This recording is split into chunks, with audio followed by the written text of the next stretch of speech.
Magkaigsunan, matag karunugon niya, makadawat kami o inyong mga pangutana. Happy Whispers meeting Tibok na kalibot. Atong tulmanon oras sa atong Padaran ko silang issue na walay kalabutan sa Diyos. Magdisidir na ganita nga mo serbisyo sa atong Ginoo.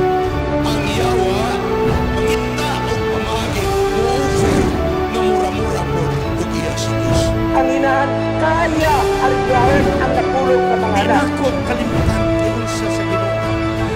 Nga ang tanang mga kalisod iyang isukli.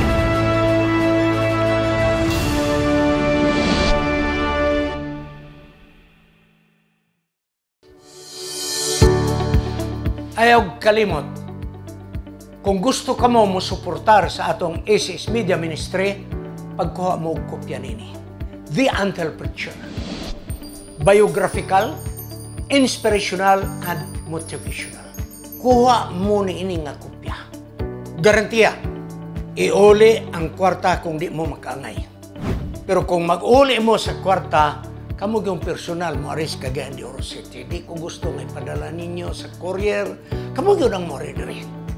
So, seryoso nga paagi. Di mo magmahay sa pagbato ni nga libro. Makita ni mo ang kamot sa Diyos nga nagagiya siyang anak. Ug ang usab nga paagi. Nga kamo usab makasuportar sa atong media ministry. Pagkuha usab mo ni ining Happy Family DVD. Nga kini aron inyong masabtan at kung gisumpay ang doktrina sa matag isyo sa family.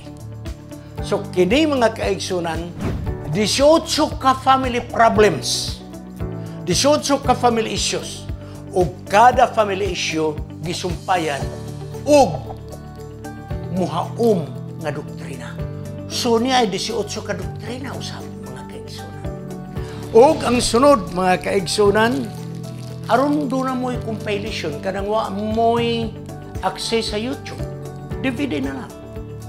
Ang device service nga wali, akong gi-compile mga kaigsunan. Niya din eh. O ang katapusan nga gusto ni promote mo, ang hermeneutics. Naitay hermeneutics diha sa atong YouTube. Pero mas kumplito ni, mga kaigsunan. Kuha mo nini, tutulo, ug asa inyong gusto. Apan akong balikon. Sa matagkuha ninyo ni ining materials, gikan sa ACS Media Ministry, kamo nakasuportar sa buhat sa Ginoo. Salamat.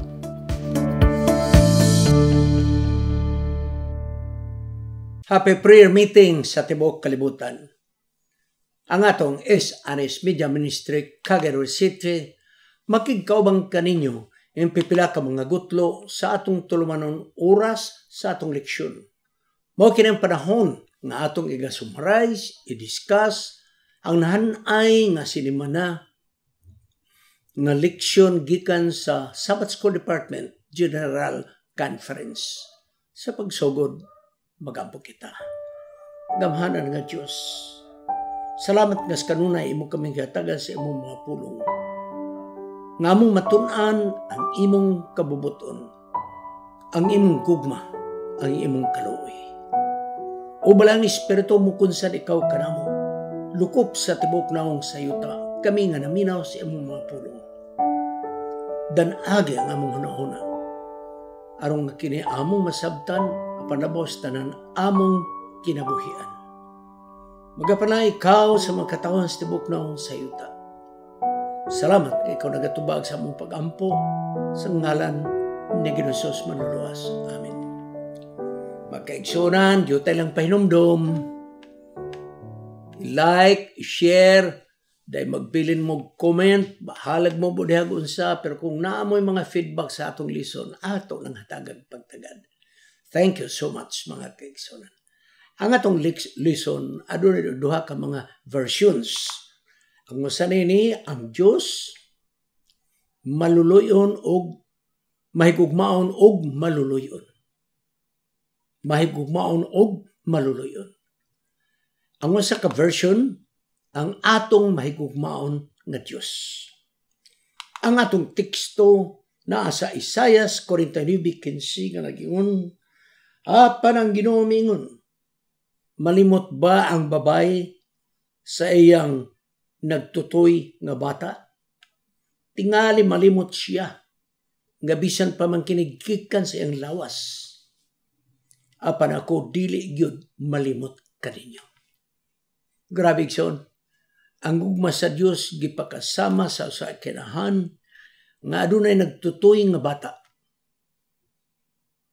Nga dili gyud normally dili gyud malimot ang inahan sa panahon sa ting patutoy. Yadtong wala pa ang biberon, wala pa ang bottled milk. Ang inahan gyud mga kaigsoon bisag asa maglakaw magdali-dali gyud naguli sa balay. Kailang mamatikdan nga nagbugat ng ilang tutoy, ting patutoy na sa ilang anak. Apan ang iyong Ginoo, tingali malimot pa ka ng mong inahana. Apan ako dili gyud malimot kaninyo. Ato uning gunitan nga saat mga kaigsunan, nga di gyud malimot ang Dios kanato. Daghang mga tao nga nagalikay nga dili sa bati ka ng bugat nga pagbati. Kaya kuno na silang nga kini dili mayo. Gani ang uban nga tuo nga dili gyud maayo sa usa ka tawo nga aduna siya'y bugat nga pagbati kana bang lalum nga pagbati mga kaigsoon. Iyon nila ang mga maayong tao na may pagbati pero dili gyud tudo-tudo mga kaigsoon. Sa mga Griego, dili gyud maayo nga ang tao makabaton sa bugat nga pagbati kanang tininuod gyud. Kaya mas maayo kuno nga kontrolahon sa tao ang iyang pagbati. Hinuno ako ang atong pagbati, di na nato makontrolar kada problema na siya. Ang Diyos mo'y naghatag ka na to. Mo'y nagbuhat ka na to nga kita mubati.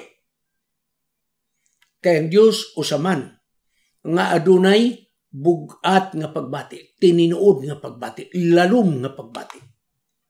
Busa kining lalom nga pagbati dili ni daotan. Tungod kay ang Dios hingpit man, siya mismo adunay bugat nga pagbati, lalom nga pagbati. Ang Dios ang iyang gugma lalom og ato lang kining makatunan kung mukuha kita og mga sugilanon, mga panghitabo sa balang kasulatan, mahitungod unsa nga matang ang gugma sa Dios nga gipadayag alang kanato. Ang gugma sa Dios dili sama sa gugma sa tao, kahingpit man ang iyang gugma. Ang gugma sa Dios labaw pa sa gugma sa inahan. Busa, ang atong matahom og importante nga kasinatian sa gugma. Akong balikon, ang matahom og importante nga gugma nga atong na-eksperyensyahan mao kanang gugma nga atong gibati sa sulod sa atong pamilya.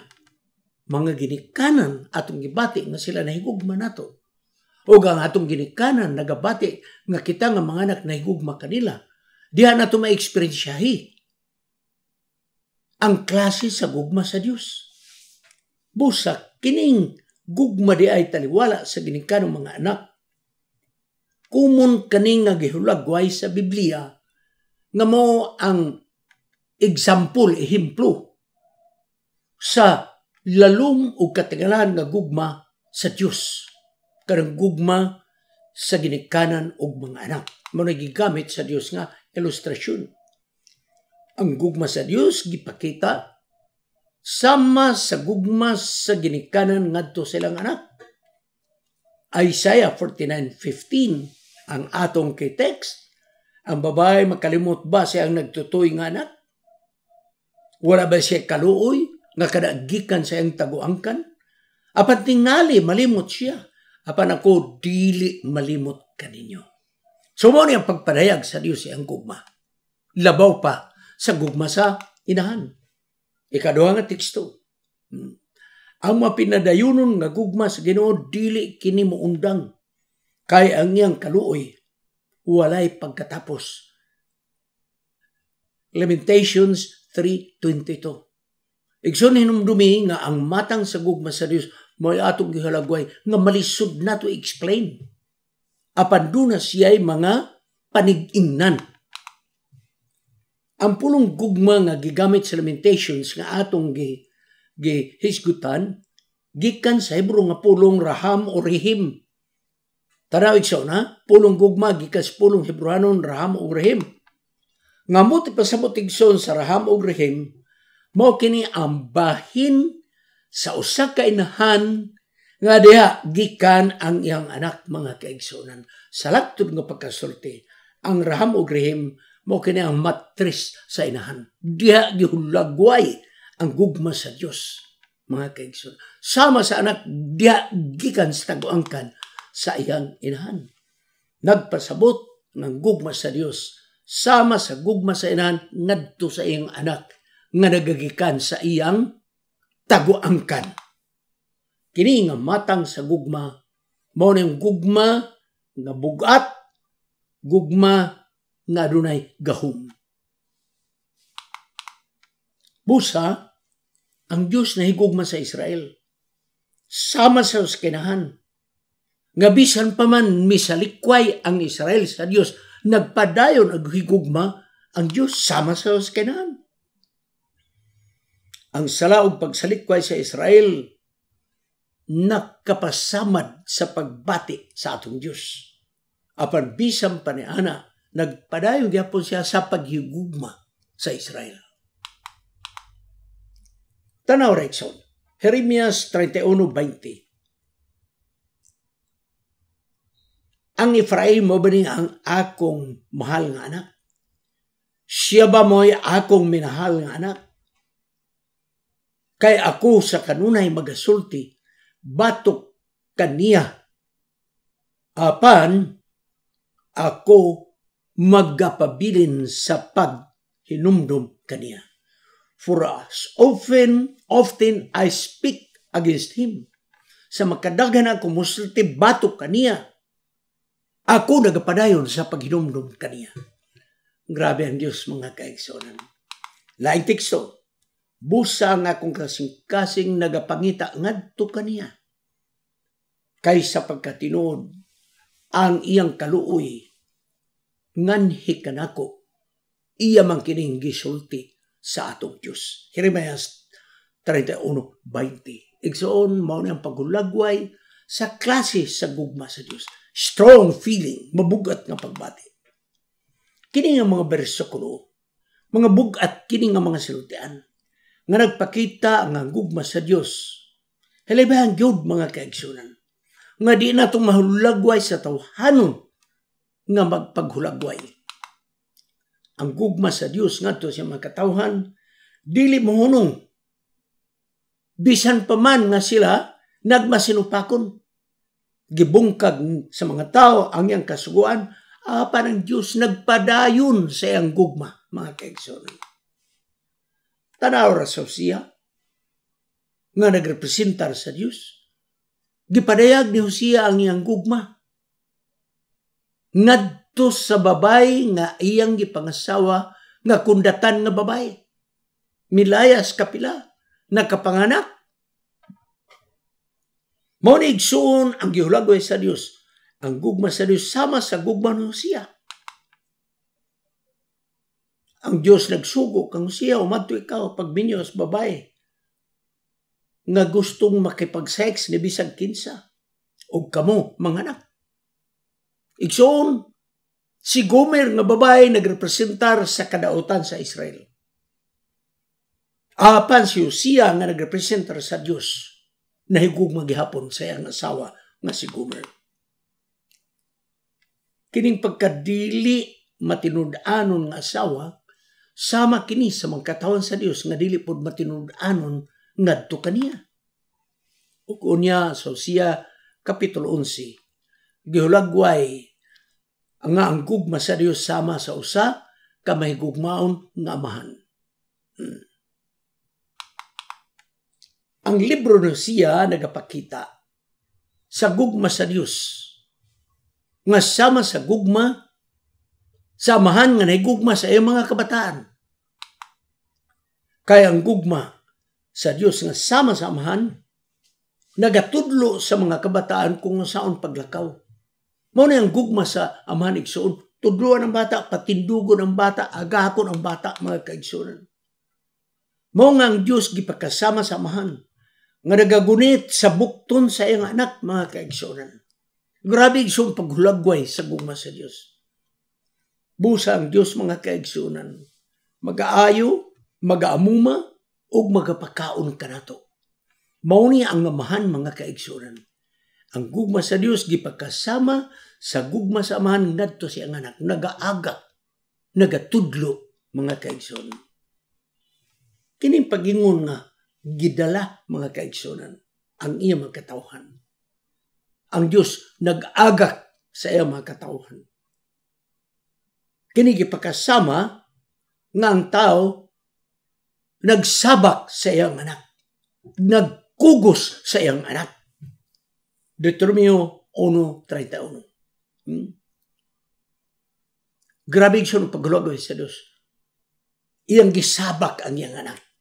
Iyang gikugos ang iyang anak. Kaya ang Diyos na igugma kanila. O siya na subualang kanila. Busa iyang giluwas sila. Iya silang gikugos o gidala sa dugay nga mga panahon. Isaiah 63:9. Ang gugma sa Dios sama sa kaman nga nagkugos ang anak sa dugay nga panahon.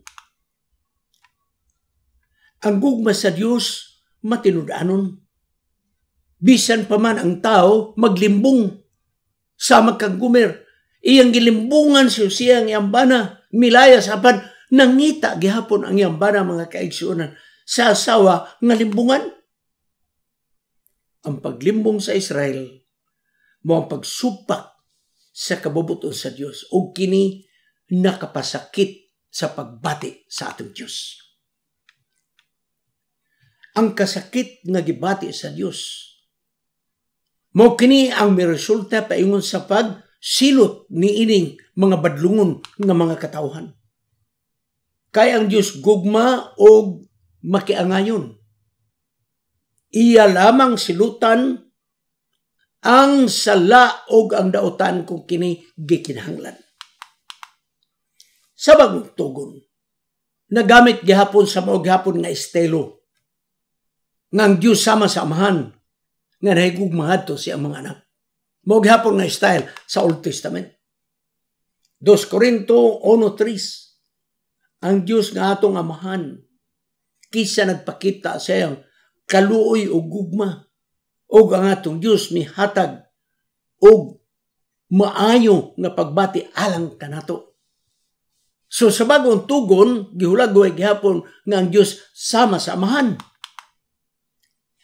Efeso 2:4, ang Diyos na igugma kanato sa hilabahang kalalom kaayo kay puno siya sa kaluoy. Efeso 2:4.